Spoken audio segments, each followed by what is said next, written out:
माधुरी पाटील मुख्याध्यापक म्हणून जिल्हा परिषद रत्नागिरी संघाकरांच्या पुढे गाव आहे गाडीवाडी त्या ठिकाणी कार्यरत आहे. या जून 25 त्या सेवानिवृत्त. हा माझा मुलगा पाटील हा पुण्यामध्ये आहे, बी कॉम्प्युटर आहे.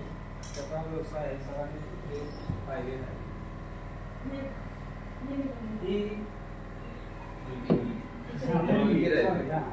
ही माझी मुलगी प्रियांका, नवीन नाव प्रमोद गायकवाड. ती पण बी कॉम्प्युटर आहे, हिंजवडीला ती जॉब करते. त्यांचे हे मिस्टर प्रमोद गायकवाड हा हिंजवडीला राहतात, पण यांचा जॉब पाण्याला आहे. त्याच्यानंतर हा मामेभाऊ प्रशांत मामेभाऊ, तो मेकॅनिकल इंजिनियर आहे. आणि मगाशी त्यांना सांगितलं बिल्डिंगला जे काय सेफ्टी अग्निशामकचं MIDC एरिया आणि बिल्डिंग हे दोन्ही काम तो करतो. त्याच्यानंतर नावही सांगितलं हे अगोदर सांग ही अस्मिता, सौ अस्मिता पंडित पाटील या PI पोलीस इन्स्पेक्टर सिंधुदुर्ग जिल्ह्यामध्ये ते आता कार्यरत आहे. कराड नागपूर कराड डिव्हिजनला कार्यरत होते.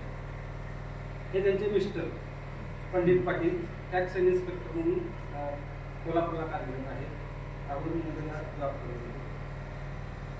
ते महेश पाटील, प्राध्यापक महेश पाटील, त्यांची अकॅडमी कराडला आहे.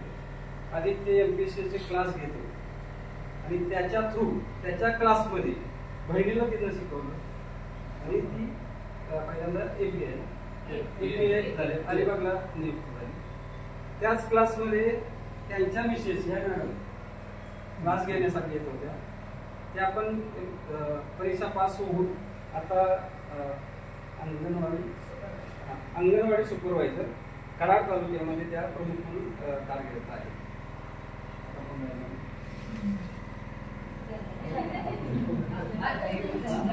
हे प्राथमिक माहिती. आता वैयक्तिक काय स्थावर वगैरे सांगतो. मूळ गावी माझी 3.5 एकर शेती आहे, बागायती आहे, उसाची शेती आहे. वैयक्तिक आमच्या वडिलांची 2 विहिरी आणि चुलत्यांच्या तर आमच्यात एक सामायिक विहीर आहे. आमच्या वैयक्तिक विहिरीमध्ये 5चा एक पंप आणि 3चा एक पंप आहे, असे 2-2 पंप आहे. मला एवढं सांगता येणार. वडिलांची चुलत्यांची आहे त्याच्यामध्ये पण आहे. वारणा नदीचं इरिगेशनचं पाणी नदीचं कारखान्यात दिलेलं आहे. संपूर्ण बागायती शेती आहे. सर्वसाधारणपणे वर्षाला 100 ते 300 टन काही ऊस जातो. इतर बागायती असल्यामुळे आम्ही काय करू शकतो. गावी जे आहे ते 98 साली घर बांधले आहे. खाली 3 रूम आहे, वरती 2 अटॅच संडास बाथरूम आहे. पण आम्ही जॉबला ज्या वेळेला उभा करला आता जे सर्व्हिस करतो त्या ठिकाणी आपल्याला इथं राहायचं नाही, तरी पण आपल्याला राहणीमान चांगलं व्हावं म्हणून आम्ही त्या ठिकाणी फ्लॅट तिथं सुद्धा PBHK आहे, तो 775 स्क्वेअर फीट आहे. पुन्हा विचार मनात आला की मुलं पुण्याला आहे, आपण तिकडं राहणार, सिटीमध्ये कुठंतरी असावं म्हणून मुलग्याला विचार लागतो की बाबा पुण्याला घेऊया काय प्लॅन. तर पप्पा काय नको बघूया मग कराडला. कराडला कृष्णा हॉस्पिटल जवळ तिथे घेतली आहे. तो 950 स्क्वेअर फीटचा फ्लॅट आहे. गाड्यानं वगैरे केलेली. त्याच्यानंतर मुलगी पहिल्यांदा जॉबला लागली, ती एका ठिकाणी राहायची. मुलगा काम करत होता, तो वेगवेगळ्या ठिकाणी राहायचे. आम्हाला काय पुण्याला येणं शक्यच व्हायचं कारण हा क्वार्टर बेसिसवर राहायचा. ती मुलगी स्वतंत्र राहायची किंवा मैत्रिणी राहायची. मग पुन्हा कोरोना काळात असा विचार आला की आपल्याला मुलगी एका बाजूला जाते, मुलगा एका बाजूला जाते, तर बाबा एकत्रित करता येईल का. तर त्या दृष्टिकोनाला 19 मुलग्याला सांगितलं की फ्लॅटवर पण आपल्याला तयार पाहिजे, बांधकामातला नको, जेणेकरून आपल्या बांधकामाला त्रास आहे. त्या दृष्टीनं पाण्याला आम्ही 900 स्क्वेअर फीटचा फ्लॅट घेतला. 730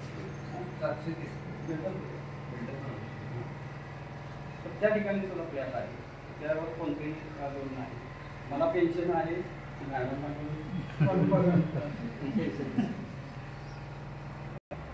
सोनावणे सर यांनी कराडला एक मेळावा घेतला. आम्ही आता सुट्टीमध्ये पुण्याला जाऊ, पण मुलग्याला पण घेऊन या म्हणून आम्ही तिघेही गेलो. कारण तो आमचा साडवांचाच मुलगा आहे, त्यामुळे तिथे कार्यरत होतो. त्या ठिकाणी आम्हाला सोनावणे सरांनी हे स्थळ दाखवलं, आम्हाला पसंत पडलं. मग त्यांनी विनंती केली की आम्हाला ठीक आहे, पण आमचे कोण असतील तर इकडे या औरंगाबाद म्हणून आम्ही परवा रत्नागिरीहून आलो आणि आज या ठिकाणी मुलगी पाहण्यासाठी हजर सर्वजण. कराडचा पहिला मेळावा, औरंगाबादची मुलगी आणि सांगलीचा मुलगा, हा संभाजीनगरची मुलगी, सांगलीचा मुलगा सक्सेस झाला आणि इथून पुढे आता होतच राहील. तुमच्या प्रयत्नाला फळ आहे. हो, फळ आहे. सर्वप्रथम त्यासाठी सोनवणे सरांचं अगदी मनपूर्वक अभिनंदन. कारण सोनवणे सरांच्या माध्यमातूनच ही आता पुढची वाटचाल सुरू आहे. त्यांनी इथं आता 10-12 वर्षापासून चांगल्या पद्धतीनं कार्य करतात आणि त्यांना आम्ही विनंती केली की आमच्या भागात ही तुमची एखादी शाखा चालू करा. त्यावेळी सोनवणे सरांनी सांगितलं की बाबा तुमच्या माध्यमातून तिथं थोडंसं ऑफिस बघा, चांगला स्टाफ बघा आणि शक्य आहे तर तुम्ही पण थोडीफार मदत करा. आणि आम्ही म्हटलं की आमच्या घरातली 2-3 स्थळं आहेत, आमचं जरी त्याच्यातून झालं तरी आमचं एक सार्थक झालं म्हणायचं.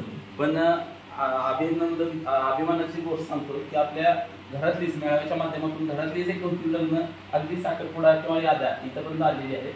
आणि इतर जी स्थळं आहेत ती कमीत कमी अजून एक 5 ते 6 स्थळं आहेत की विवाह जमण्याच्या मार्गावर आहे. तर ह्या परवाच्या मेळाव्याचं एक आपल्याला खूप चांगलं यश मिळणार आहे की किमान 10 विवाह तर आपले जमून येतील अशी मला आशा आहे.